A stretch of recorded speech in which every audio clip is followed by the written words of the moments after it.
Thanks for joining us today. You're listening to Michelle Seidler, founder of Ancient Paths and Samuel Company.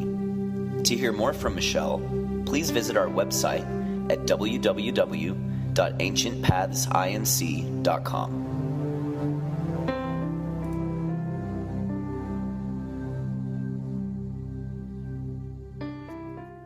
So many times I think as Christians, depending on what stream you come from, we're taught that the imagination is bad. That you don't want to go there, that the enemy's there when you... It's just so ridiculous. I mean, God made your imagination. Even the place where we see pictures and we see visions, it's found in our imagination. We encounters in that place where we see him. It's beautiful. God made us with an imagination. But what is going on in the Holy of Holies, in your temple? What is going on there? So that's what I want to talk about. And how it affects your communion with God. How it affects what you hear. What is going on in the Holy of Holies? So the way we see God and the way we think he sees us affects how we see others. Again, this stems in the Holy of Holies. This is where we meet with God. This is where we know God. This is where it all stems from. Out of this place flow everything else in our lives. The Holy of Holies.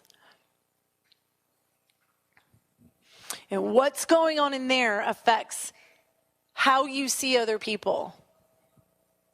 How you see life. It has an impact on the way we prophesy. Absolutely. If we believe God is mostly sad, if we're meeting with the angry God in the Holy of Holies, that's going to affect the way we see things. And your temple is defiled.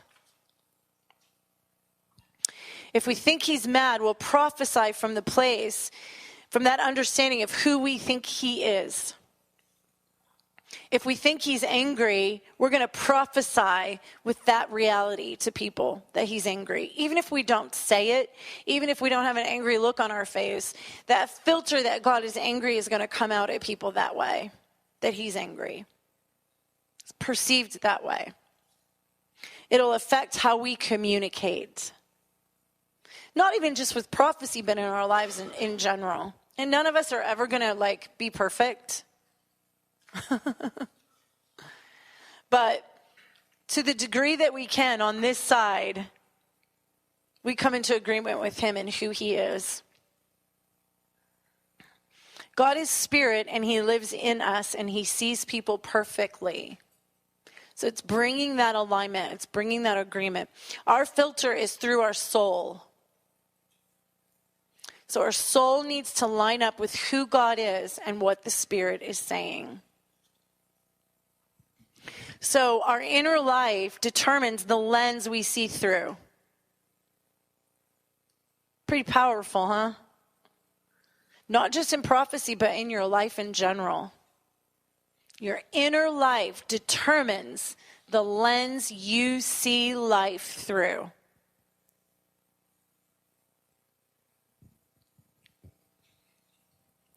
True consecration is measured by the level that our inner life is conformed to love. True consecration is the way we come into greater agreement with Holy Spirit and the perspective of a perfect, loving God. I want to say this one more time. True consecration is the way we come into greater agreement with Holy Spirit. True consecration is measured by the level that our inner life is conformed to love. True consecration is measured by the level that our inner life is conformed to love. True consecration looks like love.